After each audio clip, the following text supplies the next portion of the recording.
भारत का संज्ञान लेकर जानेंगे कि उनकी और बलराम जी की मृत्यु कैसे हुई थी और मृत्यु उपरांत उनके शरीर का क्या हुआ आगे। और अनिरुद्ध के मारे जाने के उपरांत श्री कृष्ण अपने बड़े भाई बलराम जी से मिलने के लिए निकले, जो उस समय जंगल के बाहरी छोर पर विराजमान थे। बलराम जी ने समुद्र तट पर बैठकर एकाग्रचित्त से परमात्मा का चिंतन करते हुए अपनी आत्मा को आत्म स्वरूप में ही स्थिर कर लिया और मनुष्य शरीर छोड़ दिया। श्री कृष्ण ने वहां देखा कि बलराम जी योग मुद्रा में लीन हैं और तभी उनके मुख से एक विशाल काय सर्प निकला, जिसके 1000 सिर थे। वह पर्वत जितना बड़ा था। श्री कृष्ण ने उस सर्प को समुद्र में जाते हुए देखा। बलराम जी के प्राण त्याग देने के उपरांत श्री कृष्ण जानते थे कि अब सब समाप्त हो चुका है। वह कुछ देर वन में विचरते रहे और फिर वह एक पीपल के पेड़ के तले जाकर चुपचाप धरती पर ही बैठ गए। श्री कृष्ण ने उस समय अपना चतुर्भुज रूप धारण कर रखा था और समस्त दिशाओं को अंधकार रहित प्रकाशमान कर रहे थे।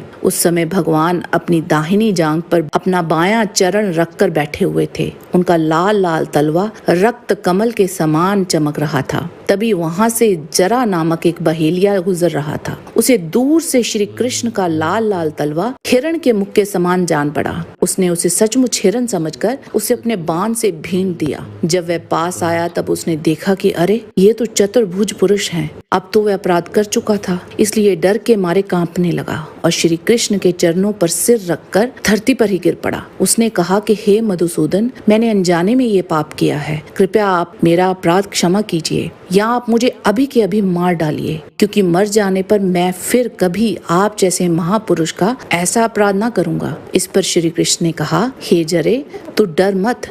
ये तो तूने मेरे मन का ही काम किया है। जा, मेरी आज्ञा से तू उस स्वर्ग में निवास कर, जिसकी प्राप्ति बड़े बड़े पुण्यवानों को होती है। इसके बाद श्री कृष्ण का सारथी दारुक उनके स्थान का पता लगाते हुए वहां पहुंचा। उन्हें देखकर दारुक के हृदय में प्रेम की बाढ़ आ गई और नेत्रों से आंसू बहने लगे। वह रथ से कूदकर भगवान के चरणों में गिर पड़ा। वहां दारुक के सामने ही भगवान का गरुड़ ध्वज रथ पताका और घोड़ों के साथ आकाश में उड़ गया। उसके पीछे पीछे भगवान के दिव्य आयुध भी चले गए।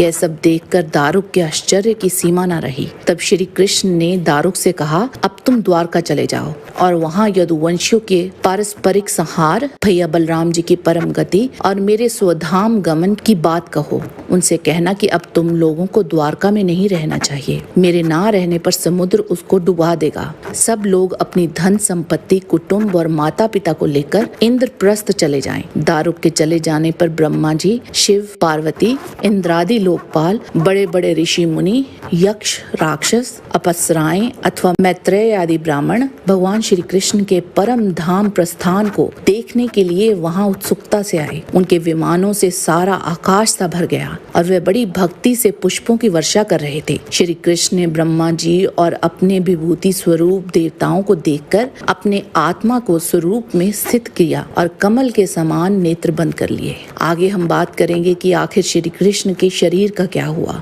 इसका उत्तर हमें महाभारत के मौसल पर्व अध्याय 7 में मिलता है।